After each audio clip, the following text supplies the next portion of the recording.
The Greatest Knight by Jordan Dickerson. The great knight Alexander, laughed the blacksmith's apprentice. Off to fight the dragon, are we?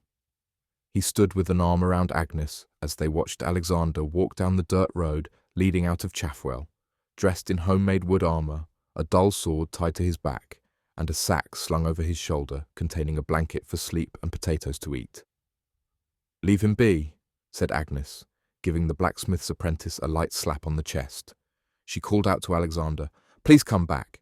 You're a good man, Alexander. I don't want you to get hurt. I needed a husband. You can understand that.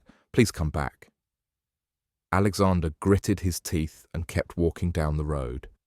Alexander of Chaffwell was the son of a swineherd, who was the son of a swineherd, and a swineherd is what everyone expected Alexander to become, but he had a different dream.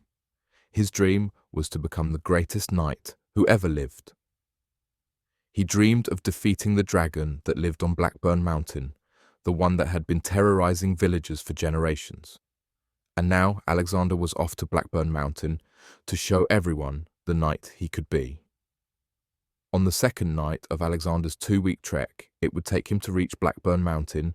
Alexander saw a lamp lighting up a coach, and that coach was being ransacked by a couple of scruffy bandits. One of the bandits had 2 men, a nobleman and the coachman, in front of the coach, facing the end of his sword, while the other bandit was on top of the coach, going through the luggage.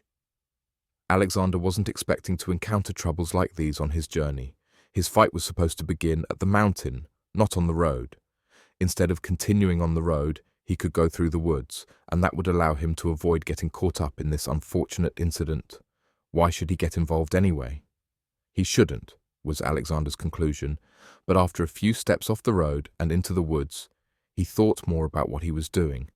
There were 2 men in need of help, in need of someone to rescue them from the clutches of the bandits, in need of a knight in shining armour. But Alexander had no shining armour. All he had was a drab set of armour with a dull blade to match. But Alexander couldn't let the type of armour he had deter him, and he couldn't ignore people clearly in need, because even if he defeated the dragon of Blackburn Mountain after abandoning these helpless men, what kind of a knight would he be? With his sword drawn, Alexander emerged from the woods and sprinted toward the bandit in front of the coach. This bandit had his back turned to the direction Alexander was coming from, and when he heard the patter of footsteps fast approaching, he began to turn around, but it was too late, and Alexander swung his dull sword into the bandit's neck. The sword only made its way halfway through the bandit's neck, and the grip was ripped from Alexander's hands when the bandit fell to the ground. Alexander looked up and saw the 2 men he'd just saved staring back at him, shocked. His attention on the men didn't last long, as it was stolen by the other bandit. "What in all the hells?" said the other bandit as he stared down from atop the coach. Alexander bent down and snatched the dead bandit's sword from the ground, preparing his nerves for battle.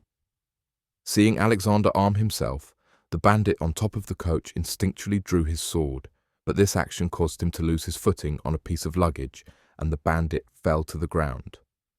The 3 men stood staring at the bandit for a moment until the coach driver walked over, knelt down, and declared, "His neck is broken." The nobleman, wearing his fine clothes, blue velvet chaperone, and several gold rings, said to Alexander, "We owe you many thanks, young man."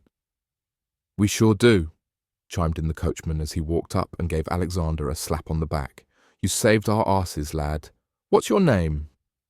Alexander cleared his throat and said, "I am Alexander of Chaffwell, and it was my duty as a knight to help you good men in your time of need." The nobleman and the coachman looked dubiously over Alexander with his dirty russet clothing and his wood plates tied to his torso, his legs and his arms. "Chaffwell, you say?" said the nobleman. He turned to his driver and asked, "I can't say that I've heard of it. What say you, Gregor?" "Not in all my days, my lord," replied the coachman. "Never mind it," said the nobleman. "Chaffwell must be an honourable hamlet to produce an honourable young man such as Alexander." The nobleman looked to Alexander and said, "Honour and bravery such as yours deserve reward.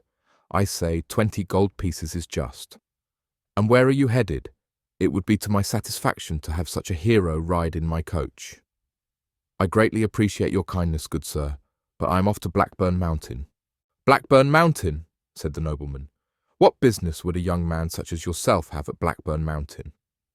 With artificial confidence, Alexander declared, I aim to defeat the dragon. You're blowing smoke, lad, uttered the coachman as the nobleman looked Alexander over again. The dragon would take you out in a huff, continued the coachman. Alexander was ready to storm off and continue his journey, but before he got into motion, the nobleman said, Forgive my coachman. He often speaks before he thinks, but if he wishes to remain in my employ, it will serve him well to linger a bit longer in the realm of thought. The coachman looked down and kicked some dirt as the nobleman continued. Alexander of Chaffwell, do me the honour of joining me in my coach. Dine and rest in my home this night, and if on the morrow you still wish to continue on, I will continue, said Alexander. Right you are, young man, said the nobleman. On the morrow, when you are well rested and have had your fill, I will not only give you the 20 gold pieces you rightfully deserve, but I will also gift you steel armour and weapons and have my coachman deliver you to the base of Blackburn Mountain. Will you agree to it, Alexander of Chaffwell? Alexander thought this proposition over for a moment. He was getting tired of eating potatoes every day and sleeping in the dirt every night. One day wouldn't hurt his journey, and he could definitely use the new armour and weapons. The dragon wasn't going anywhere until he got there to get rid of it. I accept your gracious offer, good sir, said Alexander. Many thanks, and they were off in the coach to the nobleman's manor. Alexander had never known a home could be that big. That evening, Alexander had dinner with the nobleman, his wife, and his beautiful daughter, Miranda. After dinner, Alexander and Miranda talked on the veranda, which led to a walk around the grounds until the sun began to rise. Alexander knew he would need to rest and thought another day at the manor wouldn't hurt. After a week at the manor, Alexander and Miranda shared their first kiss. After a year at the manor, Alexander and Miranda were married. After 30 years at the manor, Alexander told his grandson how he could have slain the dragon on Blackburn Mountain and would have been the greatest knight who ever lived. There were many nights when Alexander told his grandson this, and it always ended with Alexander tucking his grandson into bed and kissing him good night.